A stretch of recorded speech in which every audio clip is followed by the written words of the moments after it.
स्वागत है आप सभी का हमारे YouTube चैनल अध्यात्म प्रवाह में। और आज हम बात करेंगे योग के विद्यार्थियों से, ऐसे विद्यार्थी जो योग की प्रायोगिक परीक्षा की तैयारी कर रहे हैं, जो योग की प्रायोगिक परीक्षा की तैयारी कर रहे हैं, प्रैक्टिकल एग्जाम की तैयारी कर रहे हैं। बहुत सारे विद्यार्थी ऐसे हैं जिनकी सिर्फ प्रायोगिक परीक्षाएं मुख्य रूप से अभी आयोजित होनी है। और जैसे कि वैल्यू एडेड कोर्स जो अभी NEP 2020 लेकर के आया है, और वैल्यू एडेड कोर्स में टोटल 100 मार्क्स हैं और 100 के 100 मार्क्स आपके प्रायोगिक परीक्षा के तहत मिलने वाले हैं। जैसा कि मिड सेमेस्टर में आपके 30 नंबर का प्रायोगिक परीक्षा हुआ है और इसके बाद 70 नंबर की प्रायोगिक परीक्षा आपकी आयोजित होनी है। और वो 70 नंबर आपके प्रायोगिक परीक्षा में मुख्य रूप से आपके आसन प्राणायाम के साथ ही साथ आपका सिद्धांत बोध दोनों जरूरी है। आसन प्राणायाम का बोध भी जरूरी है, इसके साथ साथ कुछ सैद्धांतिक बातें भी आपसे एग्जामिनर पूछ सकते हैं। इसलिए आपको हर तरह से तैयार रहना है, प्रैक्टिकल के लिए भी और सिद्धांत बोध के लिए भी। सिद्धांत की जानकारी तो आप अलग अलग पुस्तकों से या जो इसके सोर्स हैं, माध्यम हैं, उनसे आप प्राप्त कर लेंगे। लेकिन प्रैक्टिकल मुख्य रूप से आपका जो होता है प्रायोगिक आसन प्राणायाम का प्रदर्शन, वो आपको अच्छे से प्रदर्शित करना है। और इस प्रदर्शन में भी आपके द्वारा बहुत सारी त्रुटियां होती हैं, बहुत सारी कमियां होती हैं, जिससे आपको आपके पास योग्यता होते हुए भी आपको बहुत कम नंबर मिल पाते हैं, बहुत कम मार्क्स मिलते हैं। उसके कई डिफेक्ट हैं, कई जो है उसके कारण हैं कि आपको नंबर कम क्यों मिलते हैं, क्यों कम नंबर दिया जाता है। आपने आसन का प्रदर्शन भी अच्छा किया, उसके बाद भी नंबर आपको कम मिलते हैं, ऐसा भी होता है। तो ऐसी कौन कौन सी बातें हैं जिनका आपको ध्यान रखना अति आवश्यक है, आज उन्हीं बिंदुओं पर हम बात करेंगे कि योग का जब प्रैक्टिकल एग्जाम देने आप जा रहे हों तो किन किन मुख्य बिंदुओं पर आपको ध्यान देना आवश्यक है। एक बात और मैं बता दूं कि ये जो YouTube चैनल अध्यात्म प्रवाह है, इसके माध्यम से मैंने कई वीडियो सैद्धांतिक भी इस पर अपलोड किया है, आप सभी उसको सुन सकते हैं। आगे भी हम योग से संबंधित जो सैद्धांतिक कक्षाएं हैं वो लेते रहेंगे, अलग अलग विषयों पर इस पर अपलोड करते रहेंगे। तो जो लोग भी अभी तक इस YouTube चैनल अध्यात्म प्रवाह को सब्सक्राइब नहीं किए हैं, आपसे आग्रह है कि ज़रूर से ज़रूर सब्सक्राइब कर लेंगे और बेल आइकन ज़रूर दबा देंगे, ताकि आगे आने वाली वीडियोज़ के नोटिफिकेशन आपको मिलते रहें और आप सहजता से अपना योग का पाठ्यक्रम पूरा कर सकें। तो आइए प्रारंभ करते हैं, किन किन बातों पर हमें ध्यान देना है। मुख्य है आपका वस्त्र, आपका पहनावा, आपकी वेशभूषा। ये बहुत ही मायने रखती है कि योग के अभ्यासी के लिए। आप योग का जब अभ्यास करने जा रहे हैं, योग का प्रदर्शन करने जा रहे हैं, योग का जब प्रैक्टिकल देने जा रहे हैं, तो आपकी वेशभूषा, आपके वस्त्र पर विशेष ध्यान आपको देना चाहिए। सबसे प्रमुख, कोई भी टाइट फिटिंग वस्त्र, टाइट फिटिंग कपड़ा आपको पहन करके योग का प्रैक्टिकल एग्जाम देने नहीं जाना है। जैसे कि जीन्स पैंट यदि आप पहनते हैं तो आप संपूर्ण आसनों का प्रदर्शन नहीं कर पाएंगे। बहुत ज़्यादा टाइट फिटिंग कपड़ा पहनेंगे तो आप सभी आसनों का प्रदर्शन नहीं कर पाएंगे। कुछ आसन आप कर सकते हैं, लेकिन सूर्य नमस्कार इत्यादि जिसमें कि कई पोजेज आपको देने होंगे, ऐसे आसनों का अभ्यास आप सहजता से नहीं कर पाएंगे। तो सबसे प्रमुख बात आप ध्यान देंगे कि जीन्स पैंट पहन करके कभी भी योग का प्रैक्टिकल एग्जाम देने ना जाएं। तो क्या पहनना चाहिए? सबसे अच्छा है कि आप लोअर टी शर्ट पहन करके जाइए, लोअर टी शर्ट पहन के जाइए योग का प्रैक्टिकल एग्जाम देने, सबसे उत्तम है।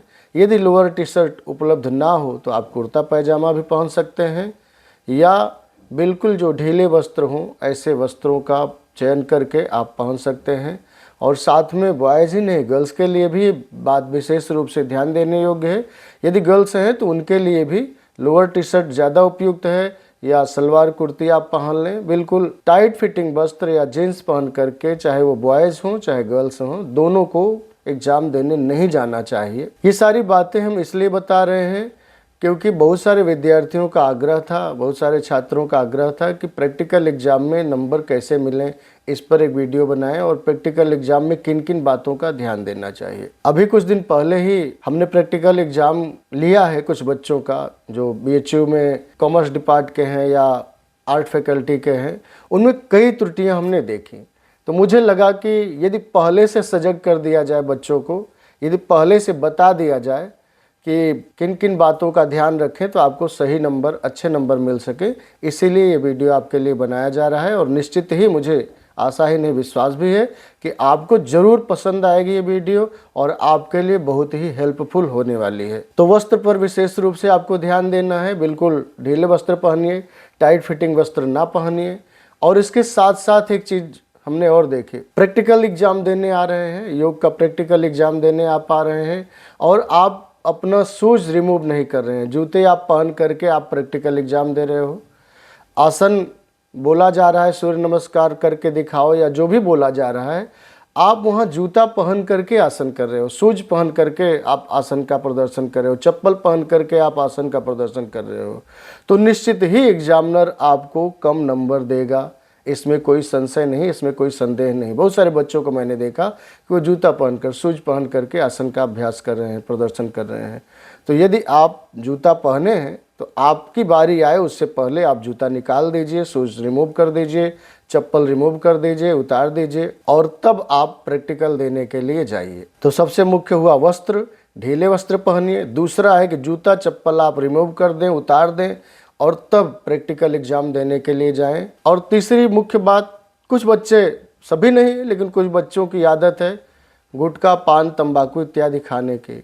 यदि आप ऐसे गलत कार्य करते हैं जो आपके स्वास्थ्य के लिए हानिकारक है, जो आपके आचरण के लिए नुकसानदायक है, तो ऐसे आचरणों से आप बचें।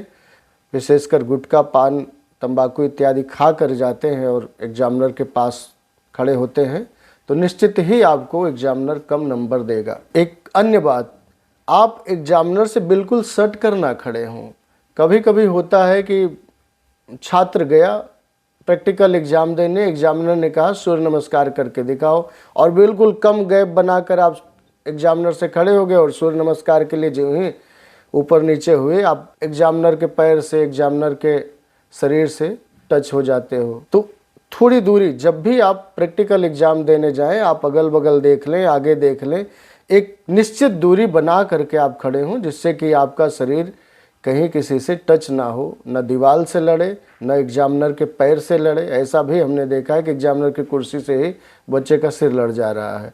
तो ऐसा भी आपको नहीं करना चाहिए। थोड़ा सा गैप बनाकर, थोड़ी दूरी बना करके आपको इसमें रखनी होगी कि आप अच्छे से प्रैक्टिकल एग्ज़ाम दे सकें, आप अच्छे से अपने आसन का, प्राणायाम का प्रदर्शन कर सकें।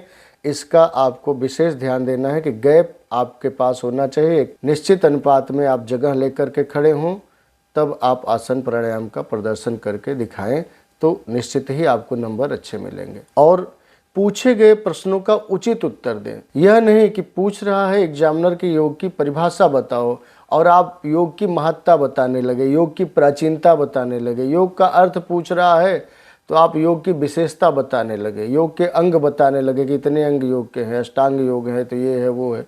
ऐसा मत करिए। एग्जामिनर जो भी पूछ रहा है बिल्कुल टू द पॉइंट आप अपनी बातों को रखें और कम से कम शब्दों में रखें। बहुत लंबी भूमिका ना बनाएं, क्योंकि प्रैक्टिकल एग्जाम में, मौखिक एग्जाम में, ओरल एग्जाम में आपसे एग्जामिनर पूरा ज्ञान आपका नहीं जानना चाहता, वो सिर्फ जानना चाहता है कि इस विषय में आपका कॉन्सेप्ट क्लियर है या नहीं, आपको जानकारी कितनी है कितनी नहीं।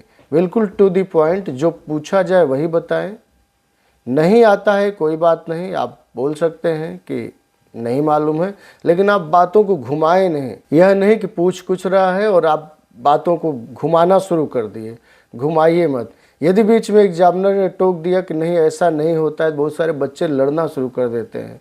जो एग्जामिनर है, एग्जाम में बैठा है, वो मूर्ख तो है नहीं, वो पढ़ा लिखा होगा, उसको सेलेक्ट किया गया होगा किसी यूनिवर्सिटी के द्वारा, किसी चयन समिति के द्वारा, तो निश्चित ही वो पढ़ा लिखा होगा। आप थोड़ा सा ज्ञान लेकर के यदि एग्जामिनर से तर्क करने लगेंगे तो एग्जामिनर निश्चित ही आपको कम नंबर देगा, क्योंकि आप पूर्णता को प्राप्त नहीं है, आप पूर्ण नहीं हो गए हैं। जो किसी एग्जामिनर से आप तर्क और कुतर्क करने लगे तो इसका भी ध्यान आपको देना चाहिए। यदि एग्जामिनर कुछ पूछ रहा है, बिल्कुल शालीनता के साथ, बिल्कुल सभ्यता के साथ, व्यवहारिकता के साथ आप अपनी बातों को रखें, आंसर दें। यदि आपको एग्जामिनर की किसी बात से आपत्ति है तो आप शालीनता के साथ आप बोल सकते हैं और सब प्रमाण बोलिए कि इस पुस्तक में, अमुक पुस्तक में मैंने इसकी ये परिभाषा पढ़ी है या इस विषय में, इस पुस्तक में, इस लेखक के द्वारा ऐसी बात कही गई है। यदि आप सप्रमाण बोलते हैं तो एग्जामिनर भी आपकी बातों को सुनेगा, आपकी बातों को मानेगा। अन्यथा आप कुतर्क करने लगेंगे तो कोई भी एग्जामिनर आपकी बातों को ना तो मानेगा, ना ही आपको अच्छे नंबर देगा, बल्कि अनुशासनहीनता के तहत आपको वो और कम नंबर दे देगा। इसलिए कभी भी कुतर्क, तर्क या बहस एग्जामिनर से ना करें। आप बिल्कुल शालीनता के साथ, व्यवहारिकता के साथ आप एग्जामिनर से बात करें। बहुत सारे बच्चे क्या हैं कि आसन जानते हैं लेकिन इतनी जल्दीबाजी में करते हैं कि पूछिए नहीं। जल्दीबाजी मत करिए। आसन में स्टेप बाय स्टेप आप आसन का प्रदर्शन करें, बिल्कुल सहजता के साथ और श्वासों पर सजगता रखते हुए। व्यायाम और आसन में यही अंतर है। व्यायाम में श्वासों पर चेतना को केंद्रित नहीं किया जाता, श्वासों पर सजगता नहीं रखी जाती, लेकिन आसन श्वासों पर सजगता रखते हुए किया जाता है। इसलिए कोई भी आसन आप करते हो तो श्वासों पर सजग हो करके स्टेप बाय स्टेप, धीरे धीरे, क्रमशः आप आसन का अभ्यास करें। कोई भी जल्दीबाजी ना करें। पूछे गए आसनों का आप प्रदर्शन करिए, लेकिन बिल्कुल सहजता के साथ, बिना जल्दीबाजी किए हुए। आपके खड़े होने का जो ढंग है वो भी ठीक होना चाहिए। सही तरीके से आपको खड़े होना है एग्जामिनर के सामने, बिल्कुल बिना हेजिटेशन के, बिना किसी डर भय के। लेकिन यह नहीं कि आपके शरीर पर उदंडता दिख रहा हो, ये भी ध्यान देना। शालीनता के साथ बिल्कुल अपने पूछे गए विषय का नॉलेज रखते हुए, ज्ञान रखते हुए आपको उत्तर देना है और शालीनता के साथ आपको खड़े रहना है जब तक एग्जामिनर पूछ रहा हो आपसे कुछ। और बिना उकताए हुए, बिना किसी धैर्य को खोए हुए आप स्थिरता से अपनी बातों को रखेंगे। जब भी एग्जामिनर पूछे, अपनी बातों को बिना धैर्य को खोए हुए आप रखेंगे। देखिए, ये जरूरी नहीं कि आप कोई भी आसन बिल्कुल फ्लेक्सिबल तरीके से कर सकें। ऐसा होता है कि आसन आपसे कुछ पूछा गया और आप पूरी तरह से कर नहीं पा रहे हैं, उसका प्रदर्शन नहीं कर पा रहे हैं, लेकिन आपके पास नॉलेज होना चाहिए, आपके पास वो ज्ञान होना चाहिए। यदि पूछा गया आपसे कि भुजंगासन कैसे करना है, तो आपको भुजंगासन का पोजीशन मालूम होना चाहिए कि पेट के बल लेटकर करना है, दोनों हाथ बगल में होना चाहिए, श्वास अंदर भरते उठना है, फिर श्वास छोड़ते हुए नीचे जाना है, ऊपर जा रहे हैं तो होल्ड करके थोड़ी देर, ये आपको ज्ञान होना चाहिए। मान लीजिए आपको पूरा भुजंगासन में उठना है, नहीं उठ पा रहे, थोड़ा ही उठ पा रहे हैं, कम ही उठ पा रहे हैं, ये मायने नहीं रखता कि आप उठते कितना है, ये मायने रखता है कि आपको नॉलेज कितना है उस विषय में, आपकी समझ उस विषय में कितनी है, ये मुख्य मायने रखता है। आप पूरी तरह से यदि नहीं अपने शरीर को मोड़ पा रहे हैं, नहीं शरीर को पोजीशन दे पा रहे हैं, कोई दिक्कत नहीं है। मान लीजिए पश्चिमोत्तानासन पूछा गया, पश्चिमोत्तानासन में आपको आगे झुकना है, लेकिन आपका ये फोरहेड, आपका ये मस्तिष्क जो है घुटने पर नहीं सट पा रहा है, कोई बात नहीं। आपको नॉलेज होना चाहिए, आपको ज्ञान होना चाहिए। यह नहीं कि कभी कभी पूछा जाता है कि आप सिद्धासन करके दिखाओ, सिद्धासन की जगह बच्चा वज्रासन करके दिखा देता है। यदि सिद्धासन की जगह आप वज्रासन करोगे तो निश्चित ही एग्जामिनर को ये मालूम होगा कि आपको उस आसन की समझ नहीं है। आपसे पूछा गया पद्मासन करके दिखाओ, आप वज्रासन करके दिखाने लगोगे तो निश्चित ही एग्जामिनर ये जान जाएगा इस बच्चे को इस आसन की समझ नहीं है। इसलिए आसन अगर नहीं भी कर पा रहे हैं तो आप उसका स्टेप बता सकते हैं कि ऐसे ऐसे करना है। सर, हमारे शरीर में इस तरह की समस्या है, अभी हम पूरा अभ्यास नहीं कर पाए हैं, इसलिए शायद मैं उतना अभ्यास करके ना दिखा पाऊँ, लेकिन इस तरह से किया जाता है। यदि ऐसा भी आप करते हैं तो ठीक है, लेकिन पूछा जा रहा है कुछ और आप बता कुछ रहे हैं, यदि ऐसा करते हैं तो निश्चित ही एग्जामिनर ये जानेगा कि आपको इस आसन की या इस प्राणायाम की समझ नहीं है, इस विषय में आपको कोई भी बोध नहीं है। इसका ध्यान आपको देना है। कम से कम बातों में उत्तर दें, बहुत ज़्यादा भूमिका ना बनाएं। जब भी प्रैक्टिकल एग्ज़ाम आपका हो रहा, ओरल हो रहा हो, आप बिल्कुल कम से कम बातों में टू द पॉइंट अपनी बातों को रखें, बहुत ज़्यादा लंबी भूमिका बनाने की कोशिश ना करें। आपके चेहरे पर बहुत सिकन नहीं होना चाहिए, बहुत ज़्यादा चिंता नहीं होनी चाहिए। प्रसन्न मुद्रा में होकर के ही आपको प्रैक्टिकल एग्ज़ाम देना, बहुत डर के नहीं एग्ज़ाम देना है, बिल्कुल प्रसन्न होकर के, स्थिरता के साथ। और आपके चेहरे पर ये झलकना चाहिए कि आप योग का प्रैक्टिकल देने आए हो, आप निश्चिंत हो, आपको अपने विषय का पूर्ण बोध है, आपको अपने विषय का पूर्ण ज्ञान है। होपलेस नहीं होना है, होपलेस नहीं होना है, बहुत हताश नहीं हो जाना है कि अब कैसे होगा, क्या पूछ लेगा एग्जामिनर, ऐसा मत सोचिए। जो भी पूछ रहा है आप सहजता से, अच्छे से फ्री होकर के, माइंड को बिल्कुल शांत रख करके आप प्रैक्टिकल एग्जाम दें, निश्चित ही आपको अच्छे नंबर मिलेंगे, इसमें कोई संदेह नहीं है। अच्छा, कभी कभी आसन प्राणायाम की कुछ विधियों में कहीं कहीं अंतर दिखता है और किसी आसन को थोड़ा सा दूसरे नाम से जाना जाता है, किसी आसन को दूसरे नाम से, कुछ ग्रंथों में कुछ वर्णित है तो कुछ ग्रंथों में कुछ, ऐसा भी कभी कभी होता है। तो आप वहाँ एग्जामिनर से तर्क नहीं कर सकते हैं। मान लीजिए एग्जामिनर ने आपसे कहा कि आप भ्रामरी प्राणायाम करके दिखाओ। भ्रामरी प्राणायाम में क्या होता है कि 2 पोजीशन है। सबसे पहले तो इस तर्जनी उंगली को कान में डालते हैं, कान को पूरी तरह बंद करते हैं, गहरी सांस शरीर के अंदर भरते हैं और भ्रमर नाद करते हैं, भंवरे का गुंजन करते हैं। हाथ का पोजीशन ये है। और कुछ जगहों पर पोजीशन ये बताया जाता है, अंगूठे से कान को बंद करते हैं, तीनों उंगलियों को यहाँ रखते हैं और यहाँ तर्जनी को सामने मस्तिष्क पर रखते हैं। ये पोजीशन है। अब पोजीशन में चेंजिंग आया, ये पोजीशन और ये पोजीशन दोनों में चेंजिंग आया। मान लो कि आपसे पूछा गया कि आप भ्रामरी प्राणायाम करो, आप ये पोजीशन करने लगे और एग्जामिनर ये पोजीशन जानना चाह रहा है और पूछ लिया कि नहीं, इस तरह से नहीं, भ्रमरनाद में, भ्रामरी में तो इस तरह से किया जाता है। तो आपके पास ये ज्ञान होना चाहिए कि दोनों सही है। अलग अलग योग के आचार्यों ने अलग अलग वर्णन किया है। जैसे कि स्वामी सत्यानंद सरस्वती, जो बिहार स्कूल ऑफ योग के फाउंडर हैं, उन्होंने जो आसन प्राणायाम मुद्रा बंध नामक पुस्तक लिखी है, उसमें ये पोजीशन दिया है भ्रामरी का। और स्वामी रामदेव जी इत्यादि जो कुछ योगी हैं वो इस तरह से करते हैं।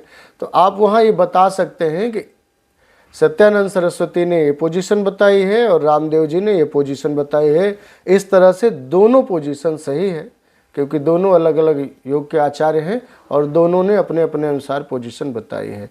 वहाँ आपको लड़ना नहीं है, वहाँ आपको एग्जामिनर से तर्क नहीं करना है। बिल्कुल वहाँ आपको प्रमाण दे देना है कि हाँ, मुझे मालूम है कि रामदेव जी ने इस तरह से बताया है और स्वामी सत्यानंद सरस्वती ने इस तरह से बताया है। वहीं पर आसनों में भी बहुत कहीं कहीं कन्फ्यूजन रहता है, थोड़ा बहुत स्टेप में अंतर होता है, तो उसकी भी समझ आपके पास होनी चाहिए कि कौन सा आसन किस आचार्य के द्वारा वर्णित है। आप आसन का प्रदर्शन करिए। यदि एग्जामिनर पूछता है कि ये आसन ऐसे नहीं ऐसे होता है, तब आपके पास ज्ञान होना चाहिए कि हो सकता है ये आसन किसी आचार्य ने ऐसे बताया हो और दूसरे आचार्य ने ऐसा बताया है, और किसने आपको कैसा बताया है, कहाँ से आपने पढ़ा है, वो यदि आप प्रमाण के साथ बता देते हैं तो निश्चित ही आपको अच्छे नंबर मिलेंगे।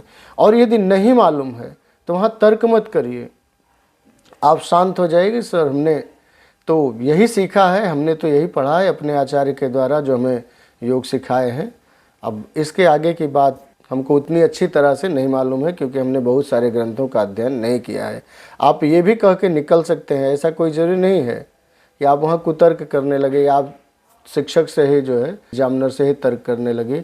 यदि तर्क करेंगे तो निश्चित ही आप फंसेंगे और आपके नंबर कम आएंगे, क्योंकि प्रैक्टिकल एग्ज़ाम पूरी तरह से एग्जामिनर के मूड पर डिपेंड करता है, एग्जामिनर के मानसिकता पर डिपेंड करता है कि एग्जामिनर को आप कैसे संतुष्ट कर पाते हैं। लिखित परीक्षा में तो आप लिख रहे हैं, आपकी राइटिंग मायने रखती है, आपके शब्द चयन मायने रखते हैं, लेकिन प्रैक्टिकल में पूरी तरह से एग्जामिनर का विचार, एग्जामिनर का भाव सही होना चाहिए आपके प्रति। उसको ये मालूम होना चाहिए कि आपको विषय का बोध है, पूछे गए जो विषय हैं उसका आपको बोध है, उसका नॉलेज आपके पास है। ये मुख्य रूप से आपको ध्यान रखना है। एक प्राणायाम है जिसे उद्गीत प्राणायाम कहते हैं। उद्गीत, जिसमें ओम का उच्चारण किया जाता है। स्वामी रामदेव जी उसको उद्गीत प्राणायाम के नाम से बताते हैं कि ओम का उच्चारण जो हम लोग करते हैं उसे उद्गीत प्राणायाम कहते हैं। और बहुत सारे आचार्य उसको प्रणोच्चारण प्राणायाम के नाम से जानते हैं, प्रणोच्चारण नाम से उसको बुलाते हैं। तो दोनों नाम सही है। ओम का उच्चारण करना है, उसका नाम उद्गीत लीजिए या उसका नाम प्रणोच्चारण लीजिए, दोनों सही है। लेकिन एग्जामिनर के सामने यदि आप आपसे एग्जामिनर पूछता है तो आप दोनों नाम बता सकते हैं कि ये उद्गीत है और ये प्रणोच्चारण है। रामदेव जी महाराज जो है उद्गीत नाम से इसको बुलाते हैं और कुछ आचार्य इसको प्रणोच्चारण नाम से भी बुलाते हैं। इसी तरह से बहुत सारे आसन प्राणायाम हैं जिसके अलग अलग भेद हैं, अलग अलग नाम भी हैं, तो उसका आपको ज्ञान आपके पास होना चाहिए। जैसे भुजंगासन, भुजंगासन में भुजंगासन होता है, तिर्यक भुजंगासन होता है, पूर्ण भुजंगासन होता है। इस तरह से जो वर्णन है स्वामी सत्यानंद सरस्वती की पुस्तक में है आसन प्राणायाम मुद्राबंध में। लेकिन स्वामी रामदेव जी सिर्फ और सिर्फ भुजंगासन के नाम से 4 पोज बताते हैं।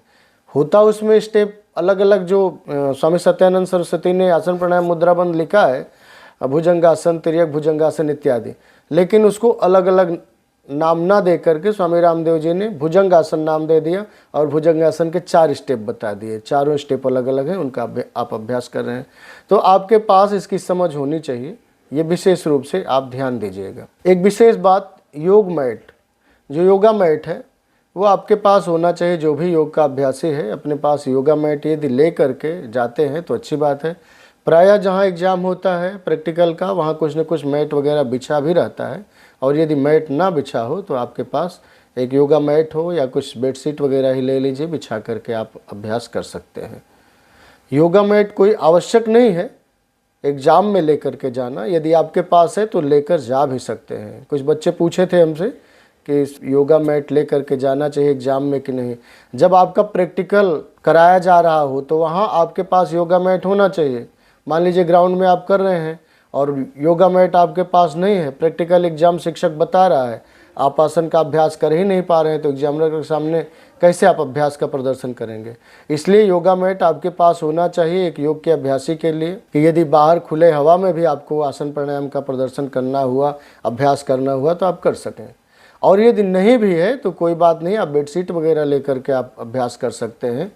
विशेष रूप से योगा मैट रखने से फ़ायदा ये होता है कि आप जब मेडिटेशन करते हैं, आप जब ध्यान करते हैं, तो आपके लिए बहुत ही उपयोगी होता है योगा मैट। क्योंकि जब भी आप मेडिटेशन करते हैं तो आपके अंदर से विद्युत तरंगें जो है प्रवाहित होती हैं, निकलती हैं, और जब आप जो विद्युत का कुचालक है, उष्मा का कुचालक जो है, ऐसे किसी वस्तु पर बैठ करके ध्यान करते हैं तो आपके अंदर जो शक्ति है वो एब्जॉर्ब होती है, अन्यथा आपकी शक्ति जो है धीरे धीरे ज़मीन से अर्थ लेकर के बाहर निकलती है। इसीलिए कभी भी आसन प्राणायाम का अभ्यास करते हैं तो ऐसे वस्तु पर बैठिए, ऐसे बिस्तर पर बैठिए कि आपकी ऊष्मा जो आपके शरीर से निकल रही है वो डायरेक्ट ज़मीन में ना जाए, बल्कि बीच में कुछ न कुछ ऊष्मा का कुछ चालक आपके पास होना चाहिए। जैसे योगा मैट, या आप बेड पर बैठ करके कर रहे हैं तो कोई दिक्कत नहीं है, नहीं तो योगा मैट बिछा लीजिए या कुछ भी ऐसा बिछा लीजिए जिससे कि आपकी शक्ति, आपकी ऊर्जा डायरेक्ट ज़मीन से टच ना हो। इसका विशेष रूप से आपको ध्यान देना है। तो योगा मैट आपके पास हो अथवा ना हो ये मायने नहीं रखता आपके प्रैक्टिकल एग्जाम में। यदि आप लेकर गए हैं तो अच्छी बात है, नहीं है तो कोई बात नहीं, लेकिन अभ्यास करते समय आपके पास योगा मैट हो तो अच्छी बात है। आज के लिए इतना ही पर्याप्त समझते हैं। विशेष रूप से हमने जो चर्चा की, वस्त्र पर आप शूज यदि पहनते हैं तो जूता चप्पल रिमूव कर दीजिए। आप अपनी बातों को सहजता के साथ, गंभीरता के साथ रखें। इन सभी बातों पर, जिन जिन बातों को हमने बताया है, बिंदुओं को बताया है, उन सभी बिंदुओं पर यदि आप अच्छी तरह से ध्यान देंगे और यदि उनका अनुपालन करेंगे तो मेरा विश्वास है कि आपको अच्छे नंबर योग के प्रैक्टिकल एग्जाम में मिलेंगे। इसमें कोई संदेह नहीं है। आपका दिन शुभ हो, आपका दिन मंगल हो, आप अपनी परीक्षा में अच्छे नंबर प्राप्त करें। इन्हीं मंगल वचनों के साथ आपसे आज मैं विदा लेता हूं। और जो लोग भी इस चैनल को सब्सक्राइब नहीं किए हैं, एक बार पुनः आपसे आग्रह करता हूं ज़रूर से ज़रूर सब्सक्राइब कर लीजिए, क्योंकि यह चैनल आपके लिए बहुत ही लाभकारी है। विशेष करके जो योग के विद्यार्थी हैं, जो अध्यात्म के प्रति रुचि रखते हैं, जो भारतीय संस्कृति के प्रति रुचि रखते हैं, ऐसे लोगों के लिए यह चैनल बहुत ही उपयोगी सिद्ध हो रहा है। बहुत सारे लोगों का कमेंट्स भी आता है, तो आपसे ज़रूर आग्रह करेंगे कि आप इस चैनल को सब्सक्राइब कर लें और बेल आइकन ज़रूर दबा देंगे ताकि आगे आने वाले वीडियोज़ के नोटिफिकेशन आप सभी को मिलते रहें।